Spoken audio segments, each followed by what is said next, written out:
नमस्कार, my self doctor Sandhya Jaipal, associate professor, department of sociology, SD government college, Beawar. आज का जो हमारा ई कंटेंट है वह है अनुसूची एवं प्रश्नावली में अंतर, distinction between schedule and questionnaire. अनुसूची एवं प्रश्नावली दोनों सामाजिक सर्वेक्षण की बहुत महत्वपूर्ण प्रविधियां हैं, ये हम सभी जानते हैं।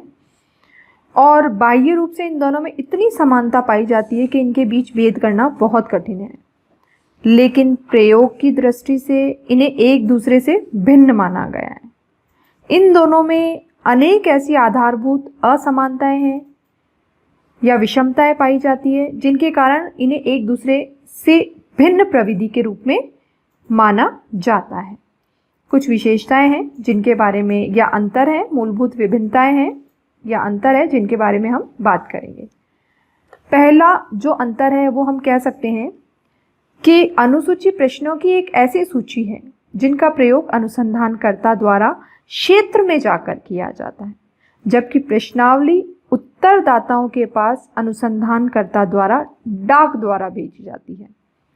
दूसरा है, अनुसूची का प्रयोग करने पर अनुसंधानकर्ता को उत्तरदाता से संपर्क स्थापित करना आवश्यक होता है, लेकिन प्रश्नावली में क्या होता है, प्रश्नावली में अनुसंधानकर्ता को सूचना से प्रत्यक्ष संपर्क नहीं करना पड़ता है, बल्कि इसे डाक द्वारा भेजा जाता है।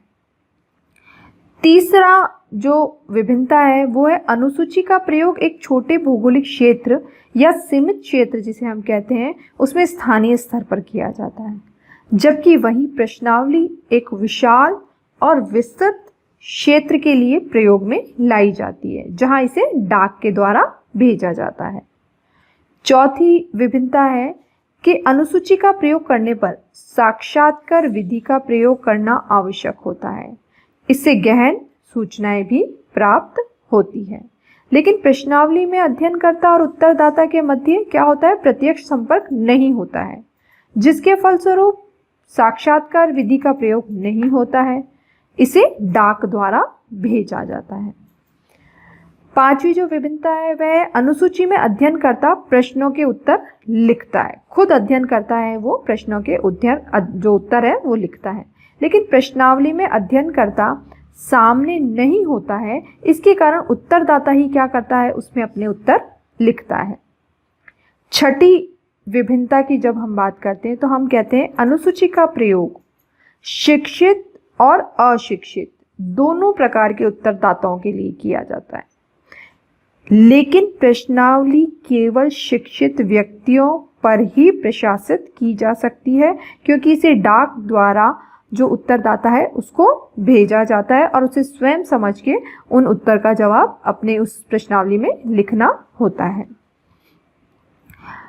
छठी जो विभिन्नता है हम कह सकते हैं अनुसूची का प्रयोग शिक्षित और अशिक्षित दोनों उत्तरदाताओं के लिए किया जाता है, लेकिन जो प्रश्नावली है केवल शिक्षित व्यक्तियों पर ही प्रशासित की जा सकती है। सातवीं है विभिन्नता, अनुसूची द्वारा अध्ययन करने के लिए चुना गया निदर्शन शिक्षित और अशिक्षित दोनों प्रकार के सूचनादाताओं के होने के कारण बहुत अधिक प्रतिनिधित्व पूर्ण होता है, जबकि प्रश्नावली में क्या होता है, इसमें केवल शिक्षित उत्तरदाताओं का ही चयन किया जाता है। इस कारण वे समग्र का प्रतिनिधित्व नहीं कर पाते हैं। अनुसूची की एक विभिन्नता यह है कि अनुसूची भरवाते समय साक्षात्कारकर्ता स्वयं उपस्थित होता है, इसलिए व्याख्यात्मक जो टिप्पणियां होती है उनकी आवश्यकता बिल्कुल नहीं होती है। लेकिन प्रश्नावली में क्या होता है, अनुसंधानकर्ता की अनुपस्थिति होती है। इस कारण जो तकनीकी शब्द होते हैं उनको समझाने के लिए व्याख्यात्मक टिप्पणियां देना भी बहुत ज़रूरी होता है।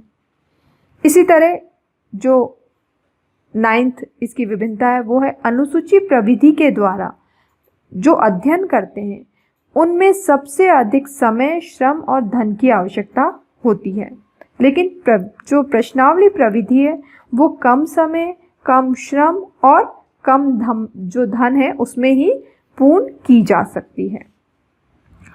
10वीं विभिन्नता के रूप में हम कह सकते हैं कि अनुसूची द्वारा अध्ययन करने में प्रत्युत्तर की संभावना 100% रहती है, लेकिन प्रश्नावली में यह प्रतिशत कम रहता है। बहुत प्रयत्न करने पर 50 से अधिक नहीं बढ़ पाता।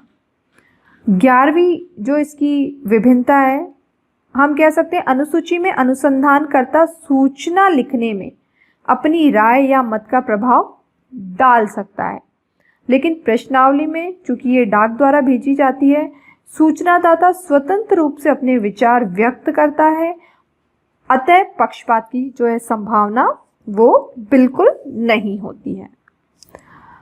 12वीं जो विभिन्नता है, हम कह सकते हैं अनुसूची द्वारा तथ्य संकलन के लिए कुशल, अनुभवी और मृदुभाषी और प्रशिक्षित अध्ययनकर्ता का होना बहुत ज़रूरी है, क्योंकि वह स्वयं जाता है और उत्तरदाता से प्रत्यक्ष रूप से मिलकर के जो तथ्य है उनका संकलन करता है।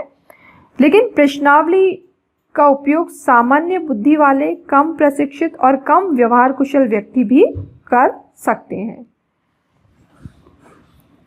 आखिरी जो इसकी विभिन्नता है, हम कह सकते हैं अनुसूची में अवलोकन भी समाहित होता है, क्योंकि वह प्रत्यक्ष रूप से उत्तरदाता से मिलता है, तो जो वो तथ्य एकत्रित कर रहा है उन्हें प्रत्यक्ष रूप से देख भी सकता है, अवलोकन भी उनका कर सकता है, लेकिन प्रश्नावली में इसके अवसर नहीं मिल पाते हैं। तो ये कुछ अंतर हैं जो प्रश्नावली और अनुसूची में पाए जाते हैं या विभिन्नताएं कही जा सकती है।